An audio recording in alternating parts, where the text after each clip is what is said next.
Good evening student. आज मैं आपको बता रहा हूं आईई रोडोफ का क्वेश्चन नंबर 125 का सॉल्यूशन। ये जो क्वेश्चन है वर्क एनर्जी पावर का है, आईई रोडोफ का है। तो चलिए पहले हम लोग देखते हैं इस क्वेश्चन के सॉल्यूशन को। कह रहे क्या, a body of mass small M, body का मास है small M, is thrown at an angle alpha to the horizontal. Horizontal से अल्फा एंगल पे अगर आप किसी बॉडी को थ्रो करते हो, मान लीजिए यहां पर वाई एक्सिस हो गया वर्टिकल और एक्स एक्सिस है हमारा हॉराइजॉन्टल, और ओरिजिन से आपने अल्फा एंगल पे वी नॉट वेलोसिटी से एक बॉडी को थ्रो कर दिया, वी नॉट वेलोसिटी से आपने थ्रो किया, तो डेफिनेटली वो प्रोजेक्टाइल बन जाएगा। इस तरह से वो प्रोजेक्टाइल बन गया। ठीक है, तो कहते हैं कि find the mean power, mean value of the power find करना है developed by gravity over the whole time. पूरे टाइम में जो ग्रेविटेशनल फोर्स है उस फोर्स का मीन पावर क्या होगा। भाई एक बात सुनिए, यहां पे जब आप प्रोजेक्टाइल को थ्रो करते हो, यहां पे हॉराइजॉन्टल डायरेक्शन में वेलोसिटी क्या होता है, वी नॉट कॉस अल्फा, और वर्टिकल डायरेक्शन में क्या लिखिएगा, वी नॉट साइन अल्फा। ठीक है, अब whole time of the journey में यहां पे जब आएगा प्रोजेक्टाइल तो वर्टिकली डाउनवर्ड डायरेक्शन, देखिए यहां पर जो वर्टिकली अपवर्ड में था वी नॉट साइन अल्फा, तो यहां पर वर्टिकली डाउनवर्ड में हो जाता है वी नॉट साइन अल्फा। और आपको पता है हॉराइजॉन्टल कंपोनेंट जो होता है वेलोसिटी का प्रोजेक्टाइल का, वो कभी चेंज नहीं करता है। इस डायरेक्शन में वी नॉट कॉस अल्फा ही रहेगा, ये तो आप जानते हो, वी नॉट कॉस अल्फा ही रहेगा यहां पर में। ये हमारा एक्स एक्सिस है, तो यहां पे वी नॉट कॉस अल्फा ही रह गया। अच्छा, इस मोशन में बेटा फोर्स कांस्टेंट है, ये देखिए, मींस एक्सेलरेशन इज कांस्टेंट। यहां पर here acceleration is equal to constant है। क्यों है कांस्टेंट जानते हैं, माइनस जी जे कैप है एक्सेलरेशन। तो अगर एक्सेलरेशन कांस्टेंट हो तो भी मीन आप कैसे निकालते हो, इसका मतलब हो जाता है u plus we by two, यही होता है मीन वेलोसिटी। जब भी आप देखते हो कि एक्सेलरेशन कांस्टेंट रहता है तो मीन वेलोसिटी क्या हो जाता है, u plus we by two. तो भाई u प्लस वी करिएगा तो देखिए u प्लस वी मैं आपको इधर से कर दे रहा हूं, थोड़ा सा अच्छा होगा आपके लिए। तो u प्लस भी हम लोग करेंगे, आपको u पता है और v पता है क्योंकि होल जर्नी में कहा जा रहा है, तो थोड़ा सा ध्यान दीजिएगा बेटा। u यहां पर देखिए, u मतलब इनिशियल वेलोसिटी हुआ, तो मीन वेलोसिटी जब आप लिखोगे तो आपको देखिए इनिशियल वेलोसिटी यहां पे v not cos alpha I cap plus v not sine alpha J cap, ये हुआ u।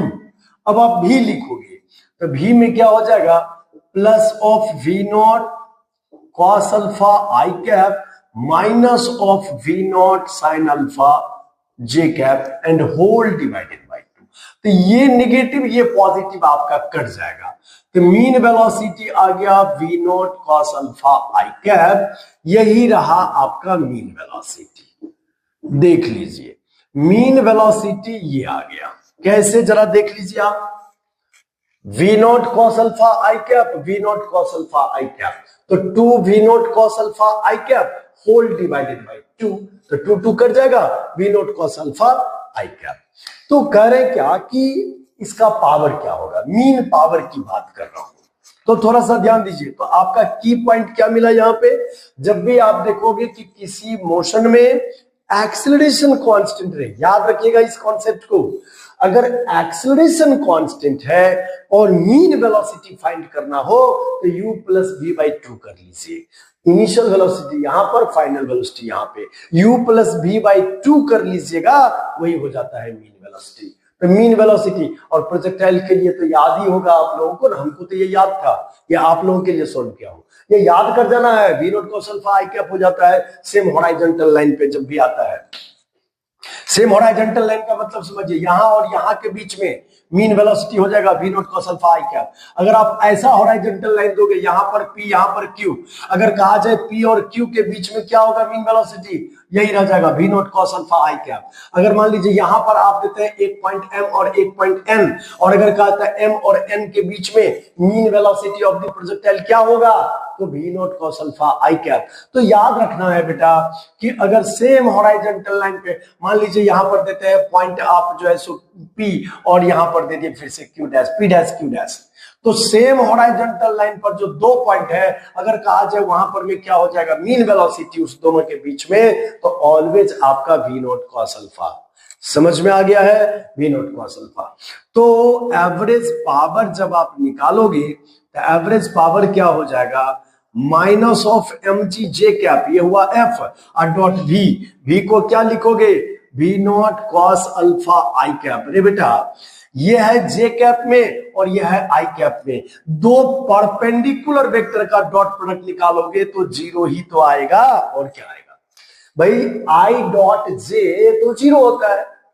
तो कंप्लीट जर्नी में जो एवरेज पावर होगा वो क्या आ जाएगा, जीरो आ जाएगा। तो पावर जीरो, याद रहे कंप्लीट जर्नी में average power of the gravitational force, average power of the gravitational force हो जाता है जीरो। तो ध्यान दीजिएगा क्या क्या आपने देखा, सेम हॉराइजॉन्टल लाइन पर जो दो पोजीशन होता है, उस दो पोजीशन के बीच में प्रोजेक्टाइल का जो मीन वेलोसिटी होता है वो v not cos alpha I cap रहेगा। याद कर जाएगा, ये सेकंड की पॉइंट मिला आपको। थर्ड की पॉइंट मैं आपको बताने जा रहा हूं, देखिएगा थर्ड क्या कहते हैं कि फोर्स कभी भी देखेंगे, सेकंड पार्ट है इस क्वेश्चन का, तो फोर्स तो minus of m g J cap लिखेंगे, ये तो ठीक है। अब आप देखिएगा वेलोसिटी, तो velocity of the projectile, of the projectile, velocity of the projectile at time t, किसी टाइम टी पर वेलोसिटी क्या होगा प्रोजेक्टाइल का, देख लोगे बेटा। हॉराइजॉन्टल डायरेक्शन में वेलोसिटी कभी चेंज नहीं करता है, मतलब v not cos theta i cap तो रहेगा ही रहेगा। वर्टिकल डायरेक्शन का जो वेलोसिटी होगा V not sine alpha minus of G T J cap. तो this is the velocity of the projectile at any time T. Now you have to find the power, instantaneous power means F dot V, बस dot product आपको करना है। I dot J करिएगा तो zero हो जाएगा, देख लीजिए आई डॉट जे करिएगा जीरो हो जाएगा, जे डॉट जे हो जाएगा वन, तो माइनस ऑफ एम जी और यहां पर V not sine alpha minus of G T. जी हाँ, माइनस को आप चाहो तो मल्टीप्लाई कर सकते हो, एम जी और यहां पर में हो जाएगा g t minus v not sine alpha. तो ये है हमारा फाइनल आंसर कि instantaneous power of the gravitational force on the projectile क्या होगा। तो यहां पर में दो बहुत इंपॉर्टेंट पॉइंट आपको मिला कि प्रोजेक्टाइल का सेम हॉराइजॉन्टल लाइन पर जो दो पॉइंट होता है उस दोनों के बीच में mean velocity v not cos alpha I cap always रहेगा। फर्स्ट की पॉइंट मिला था कि अगर कांस्टेंट एक्सेलरेशन हो, कांस्टेंट एक्सेलरेशन हो तो मीन वेलोसिटी का फॉर्मूला आप लिख सकते हैं u plus we by two. चलो बेटा आज के लिए इतना ही। ये हमारा आरबीटी मिशन लर्निंग इंस्टीट्यूट है, ये कैलकाटा में है। इस बार हम लोगों का बहुत ही बढ़िया रिजल्ट हुआ। 2025 में 46 स्टूडेंट हमारा IIT जेईई क्रैक किया, जिसमें से 5 बच्चे एडवांस को क्रैक किया, और 29 स्टूडेंट्स हमारा गवर्नमेंट मेडिकल कॉलेज में गया है। ये अपने आप में एक बहुत ही बड़ा रिजल्ट है। अभी हम लोगों का mission learning talent search exam चल रहा है, जो कि आप बोल सकते हो कि एडमिशन कम स्कॉलरशिप टेस्ट होता है। Mission learning talent search exam में जो बच्चे 98% प्लस मार्क स्कोर कर लेगा, मिशन लर्निंग उसको 100% एजुकेशन, चाहे वो 11th का हो, 12th का हो, 7 का हो, 8 का हो, 9 का हो, 12 का हो, या IIT का हो या मेडिकल का हो, फ्री ऑफ कॉस्ट में उनको पढ़ाएगा आरबीटी मिशन लर्निंग। पूरे बहुत बढ़िया टीचर टीम के साथ में, और उन बच्चे का गारंटेड रिजल्ट होगा। चलिए आज के लिए इतना ही, बाय बाय। जो बच्चे 98% प्लस मार्क लाते हैं mission learning talent search exam में, उनको 100% स्कॉलरशिप मिलता है मिशन लर्निंग में। उनसे एक भी रुपया कहीं कोई चार्ज नहीं लिया जाएगा। टेस्ट सीरीज भी फ्री में उनको मिलेगा, जो हम लोग का ऑल इंडिया टेस्ट सीरीज है, और उन बच्चे को आईआईटी तक पहुंचाने का पूरा रिस्पॉन्सिबिलिटी लेता है आरबीटी मिशन लर्निंग। तो आप लोग जम के भाग लीजिए mission learning talent search exam में, और अपना क्वालिटी, अपना जो कैपेसिटी है उसको आजमाइए। अगर आप ले आते हैं 98% प्लस मार्क, तो मिशन लर्निंग आपको फ्री ऑफ कॉस्ट में पूरा एजुकेशन देगा। आज के लिए इतना ही, थैंक यू।